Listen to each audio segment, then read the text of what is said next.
Hello, everyone, and welcome to another episode of Nerdy Movie News Roundup. It's the show where we round up all of the latest news in the past week of nerdy movies. Um, we got topics to talk about today. We're gonna talk about them, and the first segment is trailers. The first trailer I guess I'm gonna talk about is Army of Thieves. There was a trailer for this. Now, here's the thing. I didn't really like Army of the Dead. I didn't think it was a good movie. However, it was like one of the biggest Netflix movies of all time. So I feel like I kind of have to talk about this just out of responsibility as a newsman. But I mean, this was just a nothing trailer. It was just like, oh look, it's like the most bland character from Army of the Dead, the safe guy. He has a spin-off movie now, and I'm supposed to care why. You know what I'm saying? But if you liked Army of the Dead and you like this character, you'll probably like this trailer. I don't know. I don't really have much to say about it, but it's a thing. It's a movie that's happening. Let's move on to the next trailer. Okay, so we got to look at The Sandman. Now, this is a show that's coming out on Netflix, and I don't have any prior history with Sandman. I think, is it just a graphic novel, or is there like a comic book run? I'm actually not sure, but people obviously love this source material, and this trailer looked interesting to say the least. It seems like the Sandman is like some being, like some supernatural being, and he's been summoned in this show. And are they going to experiment on him? Because it was kind of weird. Because like it seemed like there were like, I don't know, like religious figures summoning him, but then he's like in this pod that you'd think like scientists would be using to experiment on him. It was a pretty intriguing trailer. I can't say I'm like overly excited for the show, but I'm definitely like interested to see what it is. So yeah, I'll probably check this out when it comes out. The next trailer we have is for Stranger Things season 4. This was an interesting trailer. So I feel like people are kind of getting sick of Stranger Things. In my opinion, the show's only gotten better as it's gone on. And so, like, yeah, it's been so long since season 3 that, yeah, like I'm totally down for season 4. In fact, it might be too late for season 4. And so, yeah, I'm totally down for this. And this seems like it is going in a more interesting direction. Like, I will say, even though I think Stranger Things has gotten better as it's gone on, I will say we don't need to go back to the Upside Down. We don't need to deal with the parademon or whatever that was called. I don't think it's called a parademon. We don't need to deal with any of that stuff anymore. And it seems like we're going in a new direction, at least partly in a new direction here, where they're like exploring this haunted house, and there was a family that died there, and maybe, yeah, like I like the concept of Stranger Things dealing with more supernatural things as opposed to like sci-fi horror, like go into like actual horror. I think that could be really interesting, and breathe some fresh new life into this series that people are kind of getting sick of. So yeah, I think it looks cool. Like I still like these characters. I still really like their interactions with one another, and I'll be interested to see where this goes. Okay, next trailer, Witcher season 2. I didn't watch it because I still haven't finished watching The Witcher season 1. I kind of got bored of The Witcher season 1, if I'm being completely honest with you. But much like Army of Thieves, I feel like it's a big trailer and I should report on it. So it's out. If you liked the first Witcher, then you'll probably want to check this trailer out and let me know what you think of it if you've seen it. Yeah, let me know what you've thought of all of these trailers in the comments down below, and we will actually be moving on to our next, our first official news story, I should say. Okay, so Marvel, the lawsuits are happening, and that's no good unless you're someone who like hates Disney as a corporate entity. In that case, then maybe this is good. But you know. I see a lot of people weirdly like just hardcore like defending Disney and like maligning the family of. Okay, actually, let me actually read the Variety article before I get into it. Okay. Also, by the way, I see somebody's watching on Twitch. Actually, my dual monitor setup isn't working, but I just pulled Twitch up, and if you want to chat, send a little chat if you want to. But yeah, we're reading this from a Variety. Marvel filed 5 lawsuits on Friday seeking to block the heirs of comic book creators from reclaiming copyrights to many of its most popular characters, including Spider-Man, Iron Man, Thor, Black Widow, Captain Marvel, Ant-Man, and Doctor Strange. The move comes after heirs of 5 Marvel authors filed dozens of termination notices with the U.S. Copyright Office. If the notices were to succeed, that would not prevent Marvel from using the disputed characters, which were created by multiple collaborators, but they would require the studio to make payments to the heirs. The termination notices were filed by Mark Toberoff, a veteran copyright attorney who fought similar battles on behalf of the heirs of Jack Kirby, a co-creator of several Marvel heroes, and of Jerry Siegel and Joe Shuster, the co-creators of Superman. Toberoff argues that the Marvel author's work led to multi-billion-dollar franchises and that their heirs should be allowed to share in the wealth. In the lawsuits, Marvel argues that the characters were created under work-for-hire arrangements and that the heirs have no valid claim to the copyrights. Marvel points to the Kirby case, in which the federal court sided with Marvel, finding that the characters were made under work-for-hire arrangements. So yeah, this is an interesting situation. As the article kind of states, it's something that has been happening for like a while now, where heirs of a lot of these original comic book authors are kind of coming in and trying to like reclaim some of the wealth that their I guess like grandpa's creations have been making.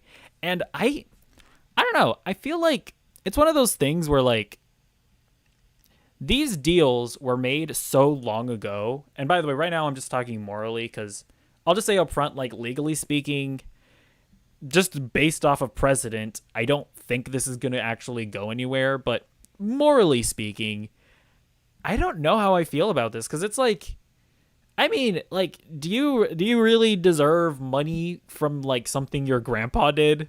Like, you didn't do anything. Like, you didn't make Spider-Man. Your grandpa did. You know, so it's like, do you really deserve like money from that? But then at the same time, it's like Disney bought Marvel, so like, and you know, Marvel were the ones that made those deals, right? With those original comic book creators. So it's like how much like moral claim do you have to any of this? I mean, I guess Disney does have like they are the ones that built these characters to be like the global phenomenons that they are, with the exception of like Spider-Man and X-Men.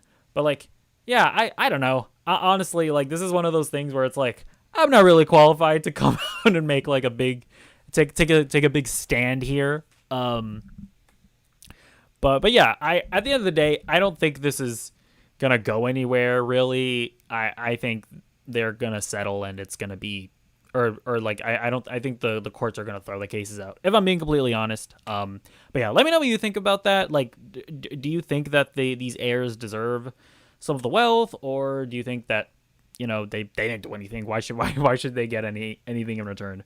Let me know what you think in the comments down below. Okay. And we were talking about next story. Going back to The Witcher. The Witcher Season 3 has officially been greenlit before the release of Season 2. Netflix had a lot of surprises in store during their Ta-Dum event, and one of the biggest was the announcement of The Witcher Season 3 being formally greenlit before Season 2 even premieres. Yeah, that Ta-Dum event is like, I guess it was like a virtual convention thing that Netflix did. I wasn't really paying attention to it. I just grabbed this like story from there, but yeah, they've greenlit Season 3. I mean, it's not the most surprising thing in the world. Like, The Witcher was obviously a big, massive success. It's basically Netflix's Game of Thrones. Like, why wouldn't they continue it, right? So yeah, if you're a fan of The Witcher, then I am happy for you. And yeah, congratulations. You're getting another season of a show that you probably like, I assume, right? So yeah. Let me know if you're excited about that in the comments down below. But for now, we'll move on to the next story. Zoe Kravitz has officially been confirmed to be a part of the DC fandom.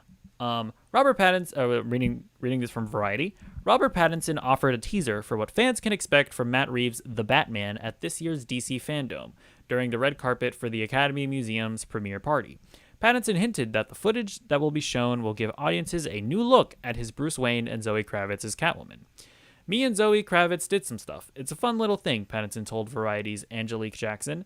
There are lots of little surprises for it. The actor also confirmed that he has watched some portions of his DC film during the interview.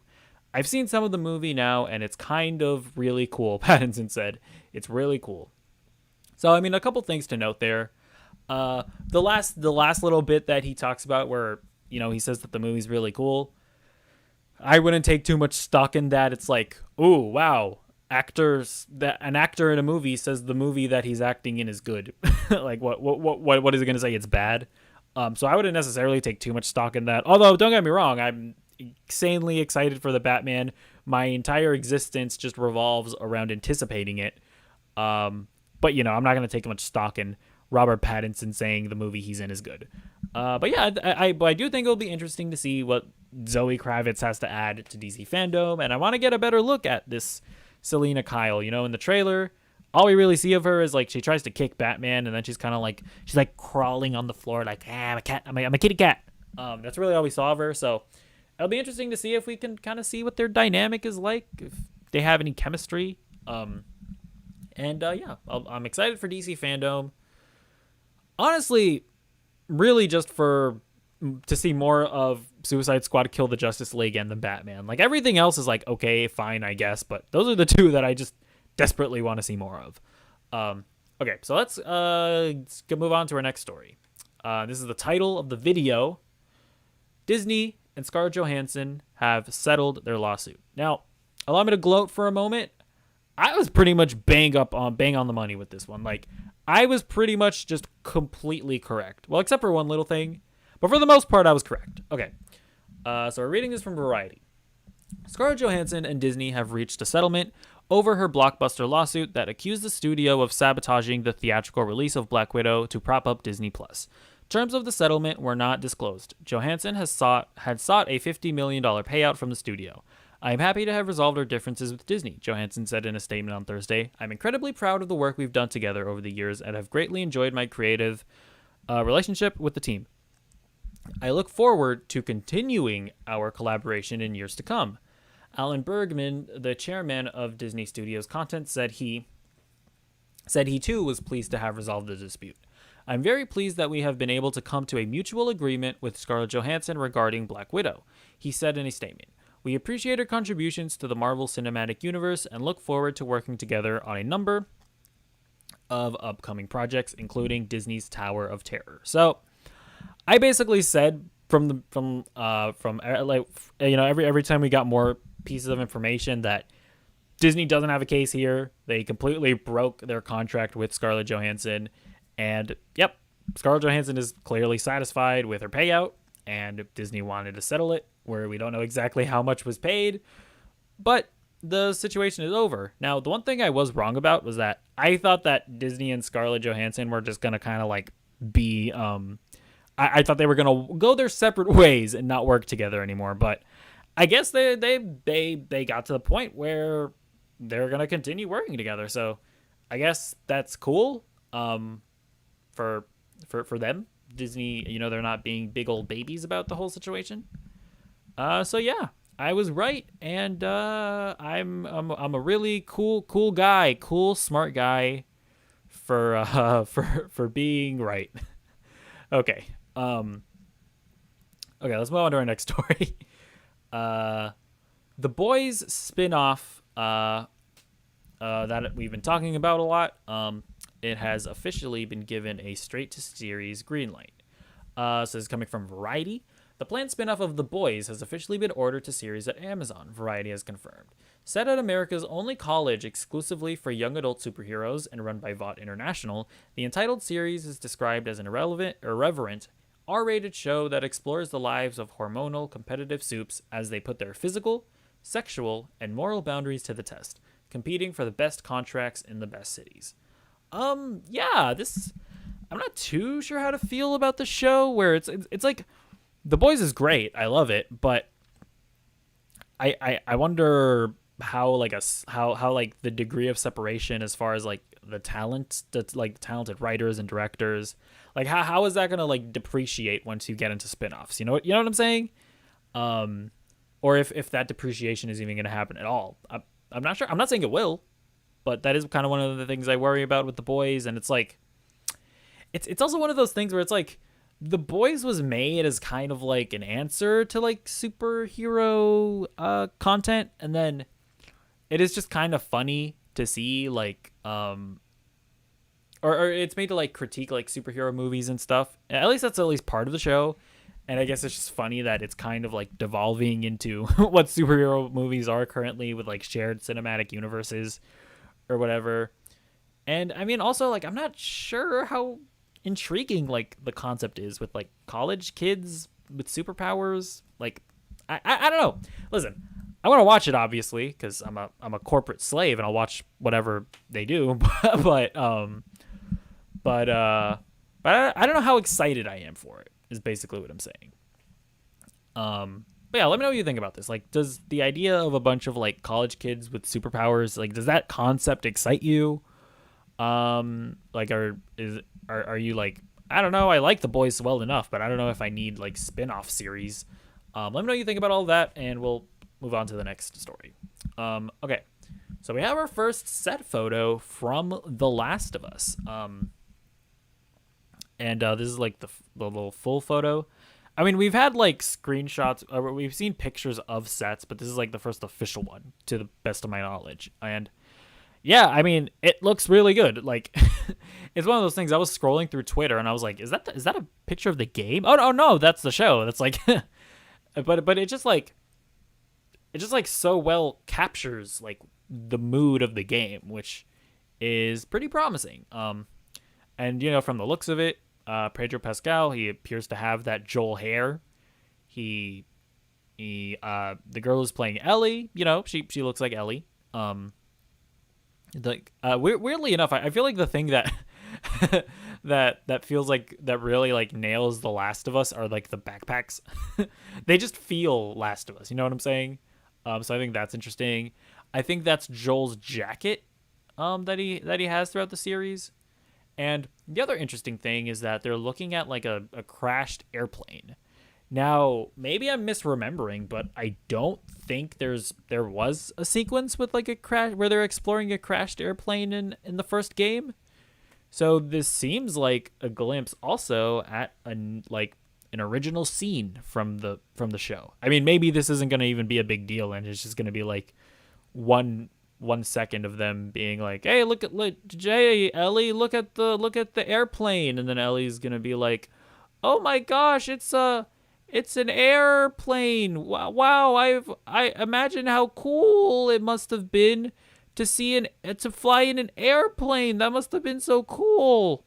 Wow, I was born into the zombie apocalypse." I feel like that's it's kind of gonna be what this is. But but yeah, the picture looks cool. I mean, it's definitely like I am excited for the show. Or I mean, I guess I'm excited for the show in the sense of like I think it's probably gonna be good, but I still do kind of have this feeling of like I don't know that the show is necessary. Like those games are already so like cinematic and narratively strong that I don't know that a show is it's just necessary, but if it's good, it's good, and I'll watch it. And this picture indicates that they've at least like nailed the visual style of The Last of Us. Yeah, let's move on to the next story. Boba Fett, it's got a release date. The book of Boba Fett. This is coming from Deadline. Disney Plus revealed on Wednesday that its latest Star Wars spin-off series, The Book of Boba Fett, will premiere on the streamer on December 29th. Yeah, I mean not too surprising. I think we've always known that this show was going to come out in December, and I think what the most interesting thing about this is that this show is going to come out while Hawkeye is airing. So this basically confirms that there are going to be points in time where we are watching both live action Star Wars and live action MCU shows like in the same week. Let me just check really quickly. I'm just looking at the calendar on my computer. Oh, interesting. So, oh wait, no, hold on.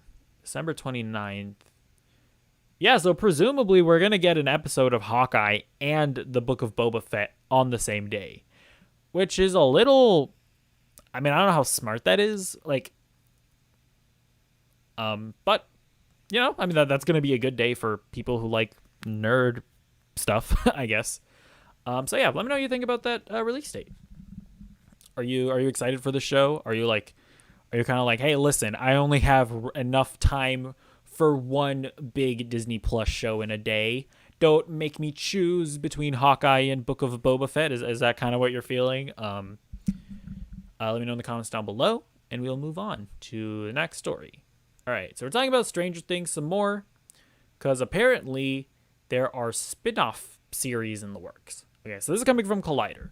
Stranger Things fans may even have more content to look forward to, because it seems as if Netflix CEO Ted Sarandos is ready to expand the world that the Duffer Brothers created. According to Deadline, Sarandos revealed that Stranger Things is a franchise being born, and hinted at the possibility of spin-offs in the works. The fourth season of the hit series, which recently debuted a new trailer as part of Netflix's Tudum fan event last week, is currently set to premiere on the streamer in 2022. Deadline also reports that there have been conversations surrounding a potential 11 spin-off starring Millie Bobby Brown, which would further extend the Stranger Things universe but also fall under the purview of her own separate deal with Netflix. Given that Season 4 is already primed to take fans out of the comforts of Hawkins, Indiana, and into several new settings, it seems that there are already steps being taken to expand the world of the show with some serious globetrotting. Yeah, I guess I would be interested to see what a Stranger Things spin-off show is like. An 11 spin-off show is kind of weird because it's like she's already like a main character in Stranger Things. Like, I mean, to me, a Stranger Things spin-off would be like, I don't know. I'm trying to think if the the douchebag older brother, if like he got his own show, like to me that would be like a spin-off, right, of this side character. This would be like if if I don't know, like I'm trying to think of like a show, right? Or I don't know. I don't know. It's just like she's a main character. Like is like a spin-off of 11 is. Well, it's a weird notion to me. I mean, it's not really that big of a deal because it would obviously be like a different show primarily focusing on 11. So like I get it, but doing a spin-off of a main character as significant of 11 just kind of it feels like more Stranger Things to me. But whatever, that's a weird thing to get hung over. don't worry too much about it. But yeah, I don't know. I've been kind of getting the impression that they were kind of getting ready to like wind down Stranger Things. You know, they're taking a long time with season 4.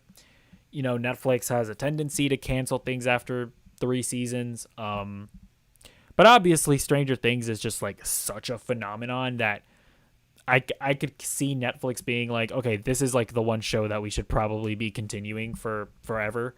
But I mean, man, it seems like this show is just getting exponentially more expensive, like with the mall thing from last season, with all the globe-trotting that they're doing this season.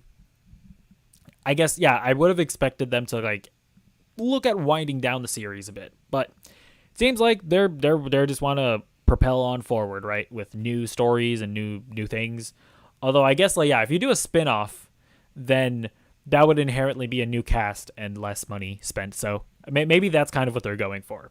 But yeah, let me know what you think of all that in the comments down below. Okay, so this next story isn't necessarily a movie-related story, but it's about Netflix, and it's one that I'm kind of interested in, and I want to cover and I want to talk about. So Netflix, we talked about a few weeks ago that they are looking at getting into gaming. Now, that's kind of a weird situation because they kind of already have games on Netflix, right? With like the Black Mirror Bandersnatch thing that they did. where it was like a choose your own adventure thing. Like there's a version of Minecraft story mode playable where, you can't move around in like the game or like the gameplay sections, but you can make all the same decisions that you made in the game and kind of watch it as a show. I think they had like a Puss in Boots thing. They've had like choose your own adventure things, and in my opinion, those are video games. Like, I think the second you start interacting with media, I think it turns into a video game. That's just kind of my opinion and the way I look at it. But now that Netflix has like properly come out and say, hey, we want to offer games on our service, that has another connotation where it's like, okay, well, what are you talking about? Are you talking about leaning more into like the Netflix Bandersnatch and stuff like that? Or like, are you going to try to do like a Google Stadia thing where like I can connect my controller to my TV and I can stream video games? Well, Netflix has just acquired a studio. So this is coming from Collider. Netflix has announced today that it is taking yet another bold step into gaming territory. The streaming giant has now acquired Night School Studio, an independent game publisher that previously released the indie games Oxenfree and After Party. Now, here's the thing. This actually says a lot about the direction that Netflix is probably heading in. And this actually gives me a lot of confidence that Netflix has like a good mindset when it comes to gaming. And I just think that this is a really good fit for Netflix. So Night School Studios, they released a game called Oxenfree, and I haven't actually played it, but I started watching like a Let's Play of it, and basically it is a game with a limited amount of gameplay and is primarily focused on storytelling and like making decisions and solving like puzzles and stuff. And I think that the types of games that these guys make are like perfect. They're perfect for Netflix, because I think Google Stadia proved that like gamers, they're not at the point yet where they want to stream games, right? Like if you're a hardcore gamer, you don't want to play Destiny 2 on Google Stadia. You probably have like a really fancy schmancy gaming PC, or you have a PS4/PS5, and that's where you play Destiny 2. You don't want to play it on Google Stadia. I doubt those guys are going to want to play it on Netflix. So I think when Netflix is approaching gaming, I don't think they should necessarily be trying to market themselves to hardcore gamers, because I don't think hardcore gamers are going to want to adopt Netflix as a viable place for gaming. However, they can appeal to their like current subscriber base and maybe get them into gaming. And see, games like Oxenfree, I think, are perfect for the Netflix audience. Like my sister, for example, she's never going to want to play like Assassin's Creed Odyssey on Netflix. She's just never going to do that. However, if like Life is Strange, for example, if that was on Netflix, I guarantee she would play it and she would fall in love with it. Like she's probably never going to like get a PS4 to play Life is Strange. But like if Life is Strange was just on Netflix and she could play it on her phone, or they made a version of it that's playable with like a remote control, or like if it was easy enough for her to like grab my PS4 controller and connect it to the TV, I guarantee you like my sister would play and fall in love with Life is Strange, right? And I think that is the market that Netflix should be trying to hit, right?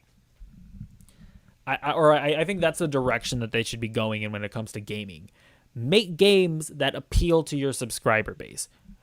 And I don't try and appeal too hard to like hardcore gamers, because I'm telling you, they aren't going to want to come to Netflix to play games. So yeah, very interesting situation here. Very, in my opinion, smart acquisition, and it actually instills a lot of confidence in me that Netflix has a good eye for games. And because the other thing that you should mention is that another big part about game streaming is that most people do not have fast enough internet to stream games, at least in an accessible capacity, right? There's a lot of problem with input lag and the such. And the thing with games, or the thing with like a movie, if a movie is like a bit jittery for a few seconds, or if it lowers its resolution, it can be annoying, but it's not going to be a deal breaker.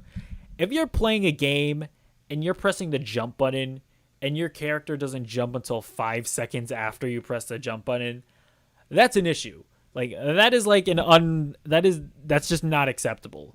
However, if you're talking about a game like, Oxenfree, for example, where the gameplay is limited, if there's some input lag, it's not going to be the end of the world. So yeah, basically what I'm saying is that I think that this says to how Netflix, I think, at least just from this acquisition, they seem to have a really good mind about this, about where they're going with gaming. So yeah, let me know what you think about this in the comments down below. And yeah,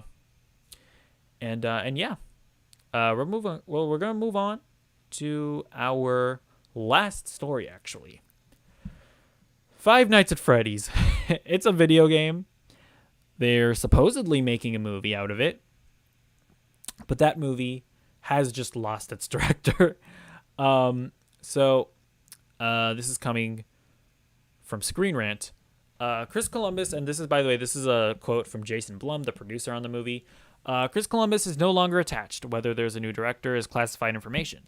The script is really tough to crack. We've written multiple scripts, and we've got Where We're Threading a Needle, which is doing justice to Five Nights at Freddy's and making Scott Cawthon happy.